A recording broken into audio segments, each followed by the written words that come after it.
You're listening to the Financial Source podcast on YouTube. Welcome to the Financial Source podcast. It is a very strange morning out there. The signals we're seeing are getting, frankly, harder and harder to reconcile. They really are. I mean, you've got gold smashing through records, hitting highs above $5,300 an ounce. Which just screams fear. Exactly. People are terrified. They're looking for safety. But at the exact same time, tech stocks are rallying. The NASDAQ looks strong. Everyone seems ready to party.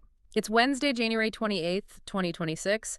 And while, the whole world is waiting for the Federal Reserve later today, the real drama might actually be happening in the trade lanes from Seoul to Vancouver. That's a great point. The trade story is bubbling up again. So today we're going to break down how markets are positioning for Chair Powell, why the Reserve Bank of Australia might be the only central bank looking to hike, and why trade enforcement is shifting from simple tariffs to this complex supply chain policing. Let's get into it. It really is a day of contradictions. You have that massive fear trade in precious metals running parallel to, a risk-on sentiment in tech. It feels like the market is just holding its breath. Completely. And sitting right in the middle of this tug of war is the U.S. dollar. It feels like the greenback's been taking a beating lately, trying to fight off this whole de-dollarization narrative. But looking at the screens this morning, it looks like it's trying to stage a bit of a comeback. That's right. The dollar is attempting to stabilize after a pretty sharp slide. But you have to understand, today isn't really about the data. The calendar is empty. It's completely empty. Today is all about the Federal Reserve. Which is interesting because I don't think anyone is actually expecting them to move rates today, are they? No, not at all. You're right. The expectation is firmly for the Federal Reserve to hold rates steady. At what, 350 to 375? 3.50 to 3.75%. Yeah. If they move today, it would be the shock of the century. So it's not about the decision. No, markets don't trade on today. They trade on what they think will happen 6 months from now. And right now, the market is pricing in about 45 basis points of easing by the end of the year. Okay, let's just pause on that. Basis points. What does 45 basis points actually, translate to for people? Sure. Think of a standard interest rate cut as 25 basis points, 0.25%. So the market prices in 45. Traders are basically betting we get almost 2 full rate cuts before the year is out. So the market is just sitting there, confident that relief is coming. They're banking on it. Exactly. And that is where the tension is. The rate decision itself, it's a non-event. But the message from Chair Powell is everything.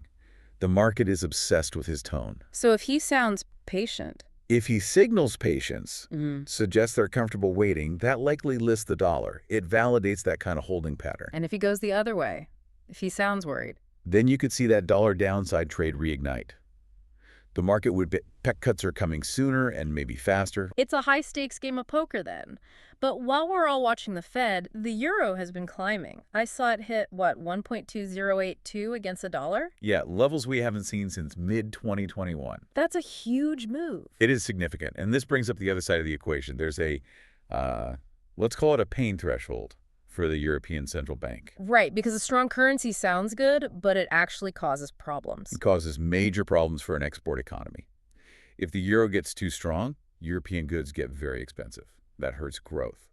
But even more immediately, a strong currency pushes down on inflation. Because imports get cheaper. Exactly. Oil, raw materials, anything priced in dollars gets cheaper for Europe. That can push inflation too low.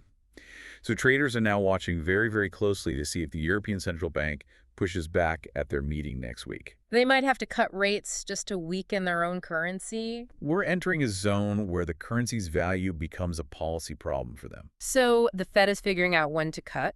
Europe is worried about a strong euro. But then we look over at Asia, and it's like a totally different movie. It really is. Let's talk about Japan. The yen is consolidating, kind of stuck below its 100-day moving average. What's the significance of a technical level like that? Well, that moving average acts like a psychological line in the sand for traders. When the price sits below a major average like that, it signals the trend might be shifting downward for the dollar against the yen. So the chart looks heavy. The chart looks heavy, but the politics feel even heavier. You can't ignore the political pressure. President Trump has been very vocal. Yeah, I've seen the posts. He's complaining that Japan and China always want to devalue their currencies. And that rhetoric matters. It keeps the threat of intervention very much alive. If the yen were to strengthen too quickly, the administration views that through a trade war lens, not just as market dynamics. So traders are on eggshells. Complete eggshells. Okay, speaking of being the odd one out, Australia. Every other central bank seems to be looking for the exit ramp, looking to cut rates. What is going on down under? Australia is effectively decoupling from the global cycle right now. While everyone else is planning their easing, the Reserve Bank of Australia might have one more hike in the chamber. One more hike? That seems wild in this environment. Look at the data. The inflation story there just won't go away. The headline number was fine, but the Reserve Bank of Australia prefers to look at the trimmed mean measure. Trimmed mean. Explain that. Douglas. It's a statistical tool. Basically, they chop off the most extreme price moves, the highs and the lows, to get to the core trend. It removes the noise. So they see what's really happening in the middle. Precisely. And that trimmed mean is still stubbornly above their target. It tells them the underlying inflation pressure hasn't gone away. So they can't claim victory yet. Not yet. And the market knows it. Yeah. Markets are pricing in better than 70% chance of a hike from the Reserve Bank of Australia in February. 70%. That's high conviction. It is. And it highlights this massive contrast. It's a huge divergence for any kind of global investor. It really is. Okay, let's shift from rates to trade. The drumbeat of tariffs is getting louder. It's becoming the background music of 2026. Mm-hmm. We're seeing this clearly with South Korea. Trump recently said the U.S. will find a solution together. Which sounds nice and diplomatic. Together. It sounds diplomatic, but officials in Seoul are openly worried. They know that if investment talks break down, those tariff hikes could be back on the table instantly. The threat is the leverage. And it's not just Asia.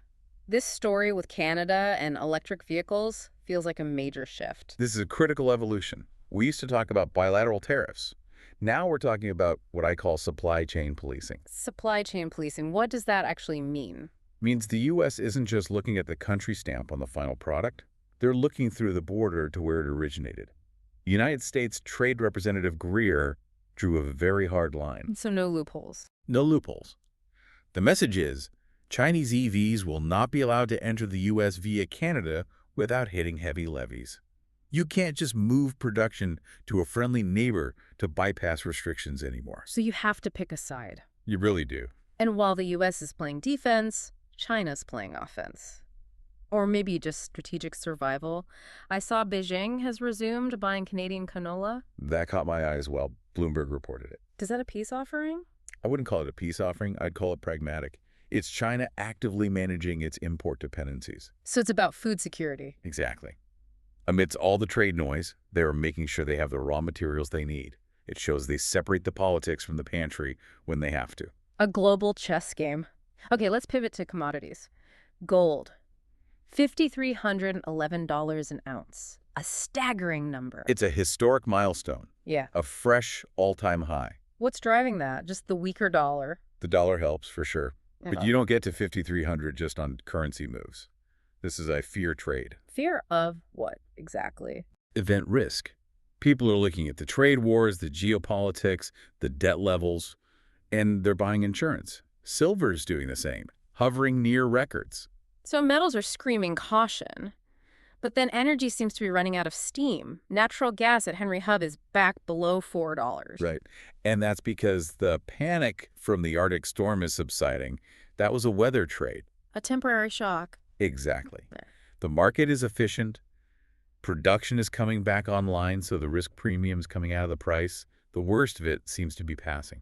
But then you have copper at $13,000 a ton. That's not a fear trade. Not at all. That's a growth trade. Yeah. Copper has reclaimed that $13,000 level. It's Dr. Copper, right? Mm-hmm. He has a PhD in economics because it predicts growth. Because you need it to build things. You need it for the grid, for houses, for data centers. Major banks see structural support for copper in the first half of this year.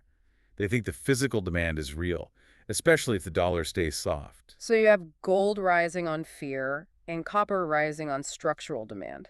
It's a very robust, if contradictory, set of signals. Speaking of fear, let's widen the scope to global security.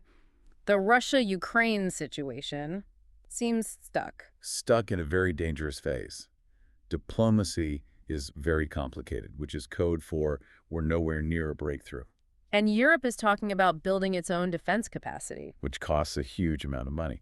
But look beyond that. The Russia-India connection is getting more visible. There are reports of joint naval exercises in the Indian Ocean scheduled for February. That's significant. India usually tries to walk a middle path. Exactly. Visible military coordination like that suggests the alliances are hardening. Yeah. And then in the Middle East, a Houthi military source claimed they would block U.S. aircraft carriers from the Red Sea. A bold claim. Whether they can do it is one thing, but the threat keeps the risk premium in shipping lanes very high. Plus, we're hearing there's no diplomatic contact between the U.S. and Iran. That silence is dangerous. It's a pretty grim picture, but then almost miraculously, we pivot to tech, and it's like a different planet. This is the tech optimism that is counterbalancing the gold fear.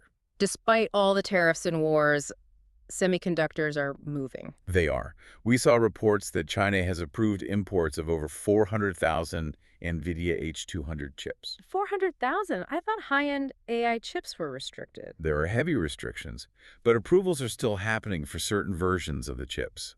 And the H200 is critical for AI training. So China is getting 500,000 of them. This, combined with strong earnings from ASML, proves something important. The demand for AI infrastructure is resilient enough to, navigate the geopolitical friction. The economic incentive is just too strong. So let's try to bring this all together. What does this all mean? We have gold screaming, watch out. We have copper and tech stocks saying growth is coming. It's a conflicted market, absolutely. But it all comes back to the Federal Reserve today. The market is conditional. Conditional on what? Conditional on permission. The rally in tech and copper is built on the assumption that the Fed is going to cut rates, that money will get cheaper. Gold is the hedge against that going wrong. So everyone is looking at Powell to sign the permission slip. Correct. If Powell comes out patient and steady, risk assets can probably hold up. The party continues. But if he pushes back hard against those easing expectations, The market is wrong-footed. completely wrong-footed, it's positioned for cuts. A hawkish surprise could cause a really sharp correction because the foundation of this rally would just be pulled away. That's the danger zone. All-time highs in gold, near highs in stocks, all predicated on a specific message from one guy in Washington. It really is. It highlights how centralized the narrative has become. We are watching all these global events, but the algorithm is still mostly programmed to watch the central bank. Makes you wonder how long that disconnect can last. That is the fundamental tension, isn't it? Thanks for listening to the Financial Source Podcast. See you next time. Appreciate you tuning in. Join us again on the Financial Source Podcast.